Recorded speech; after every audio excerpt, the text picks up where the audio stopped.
Salam, Facebook, Amazon, Apple, bu nəhəngləri həqiqətən bu qədər güclü edən nədir? Heç fikirləşmisiniz? Cavab təkcə onların əla məhsullarında deyil, daha dərinlərdə, onların strateji təməlində yatır. Elə bugün biz məhz bu təməli, yəni şəbəkə effektləri və ekosistemlərin inanılmaz gücünü açacağıq.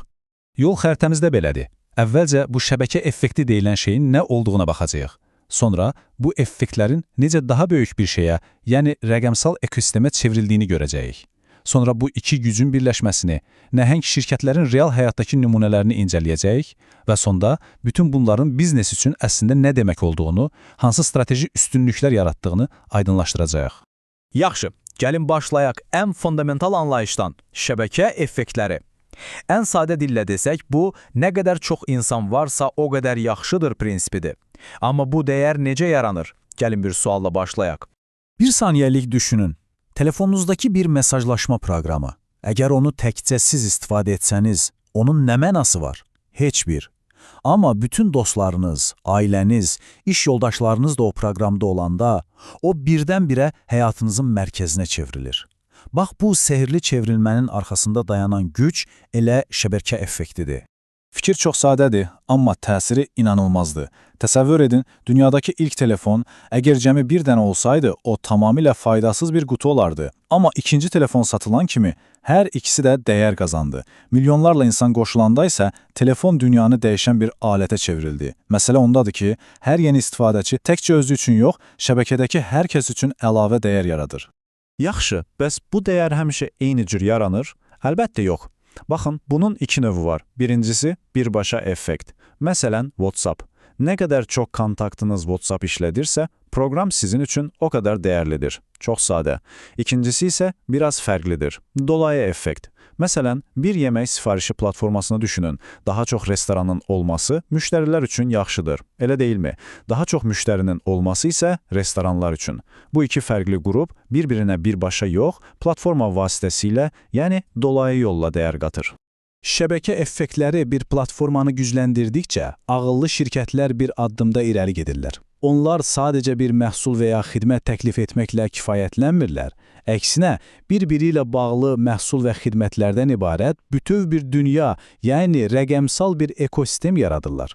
Bunu canlı bir şəhərə bənzədə bilərik. Şəhəri təkcə bələdiyyənin tikdiyi yollar və binalar yaratmır, elə deyilmi? Əslində şəhəri canlı edən oradakı restoranlar, dükanlar, taksilər, yəni bütün o fəaliyyətdir.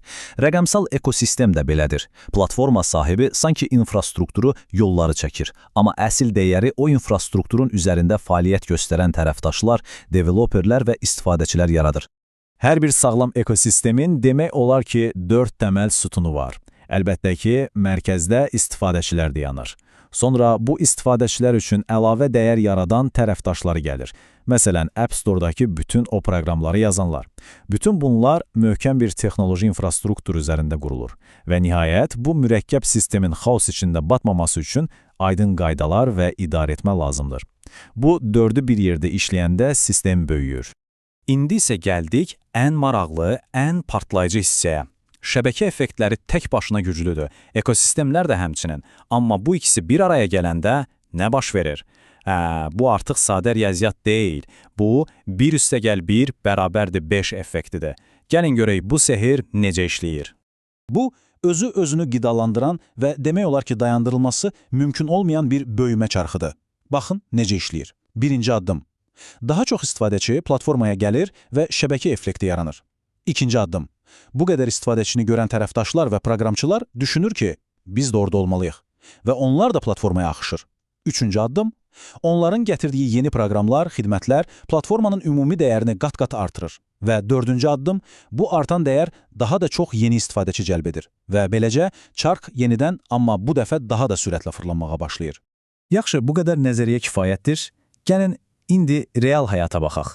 Görək, texnologiya dünyasının titanları bu güclü strategiyadan istifadə edərək öz imperiyalarını necə qurublar? Amazon mükəmməl bir nümunədir. Hər şey onlayn kitab satmaqla başladı. Amma onlar çox ağıllı bir addım atdılar. Öz daxili biznesləri üçün qurduqları ambar, logistika və hətta server infrastrukturunu başqa şirkətlərə də xidmət kimi təklif etməyə başladılar. Nəticədə bugün internetin bel sümüyü olan Amazon Web Services, yəni AWS yarandı. Satıcılar Amazonun logistikasından asılı vəziyyətə düşdü, alıcılar isə Prime abonəliyi ilə sistemə daha da bağlandı. Hər bir yeni element digərini daha da gücləndirdi. Apple-ın strategiyası isə biraz fərqlidir. Qapalı, amma qüsursuz işləyən bir dünya.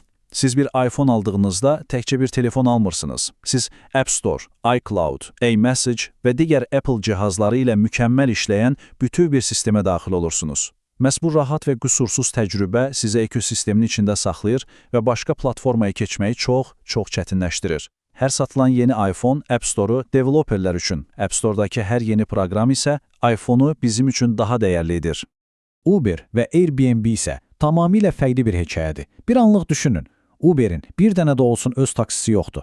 Airbnb-nin bir dənə də öz oteli yoxdur. Bəs onların nəyi var? Onların əsas aktivi, əsas məhsulu elə şəbəkənin özüdür. Onlar sadəcə iki tərəfi, sürücülərlə sərnişinləri, ev sahibləri ilə qonaqları bir araya gətirən etibarlı bir platforma yaradıblar. Şəbəkə nə qədər böyükdürsə, hər iki tərəf üçün bir o qədər faydalıdır. Bu bəlkə də şəbəkə effektinin ən saf formasıdır. Yaxşı, bütün bunları gördük. Amma gəlin əsas suala qaydaq. Bir şirkət niyə bu qədər zəhmətə girib belə mürəkkəb bir sistem qurmalıdır? Bunun strateji mənası nədir? Axırda nə qazanırlar?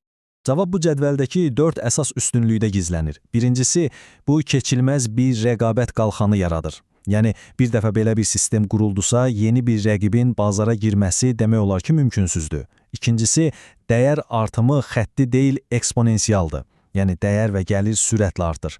Üçüncüsü, ekosistem dayanmadan çalışan bir innovasiya mühərrikinə çevrilir. Çünki tərəfdaşlar daim yeni ideyalar və həllər gətirir. Və nəhayət, bu şirkətə asanlıqla yeni sahələrə girmək üçün təbii yollar açır. Yəni, bazarın genişlənməsini təmin edir.